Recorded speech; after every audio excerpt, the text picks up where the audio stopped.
bugs me to no end when the ending of a book is more interesting than the middle, and that's exactly how I felt reading Dominion. And this book is out right now, but I was able to review it early.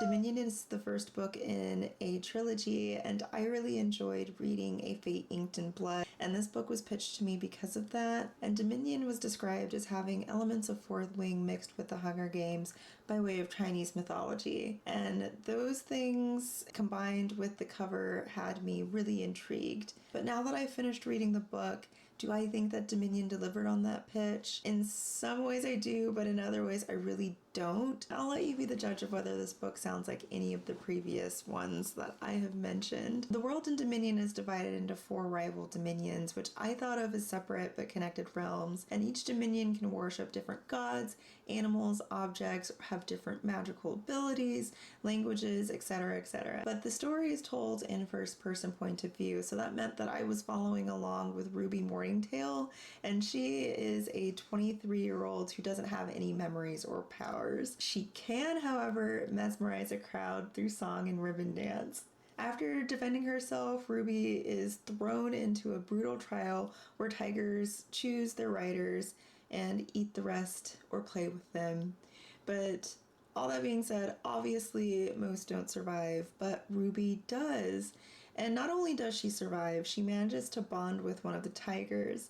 And I really enjoyed this section and the way that the action was described. And none of this is spoilers, it's all in the synopsis. I'm also a sucker for a story where an outsider gets thrown into a powerful system and disrupts the status quo. And even through all the info dumps, I was interested in what her survival meant, whether or not she'd get her memories back, and why she was able to bond with the tiger in the first place, and what would happen during the rest of the book. But unfortunately, the story slowed down considerably at the expense of moving along the romance plot, and I kept highlighting events that made me go, why do these people like each other? And in my opinion, Ruby has a lot of reasons to not like her love interest, but I think that the physical attraction and his use of an endearing nickname overcame her senses. This book does have a handful of spicy open door moments, but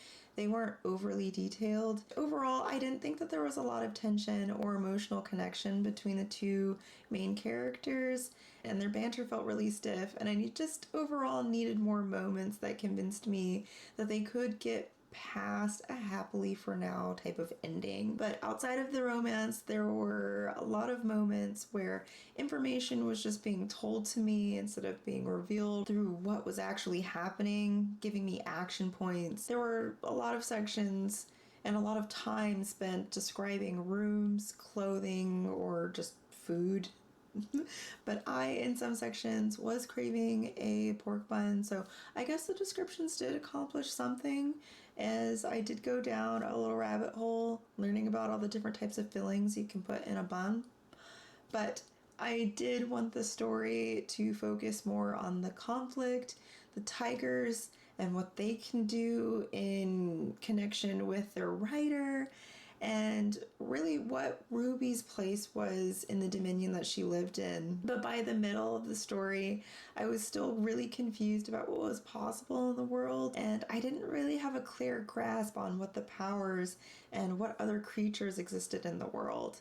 But I do hope that the second book addresses this, and I just wanted to see more of Ruby because she felt more like a Mary Sue. She's a beautiful girl and she's described as such, and even though she doesn't have memories, she moves past a lot of life-changing moments and information, situations without really blinking an eye and taking what I think would be kind of a realistic approach to digesting what has been presented to her. But the ending overall proves to me that this story does have a lot of potential, and that's why I was frustrated. I wanted the middle to be as exciting as the beginning and the end. There was suddenly so much tension at the end of the book, and so overall, I really like the concept of Dominion. I think that its execution could use a little bit of work.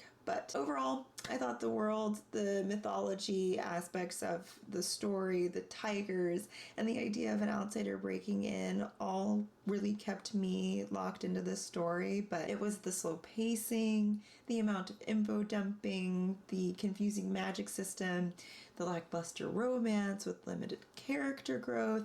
All of those things kept me from being fully invested. And so I'd say you should read Dominion if you like a medium paced Chinese mythology inspired fantasy story where magical powers and themes of finding yourself are the main plot point.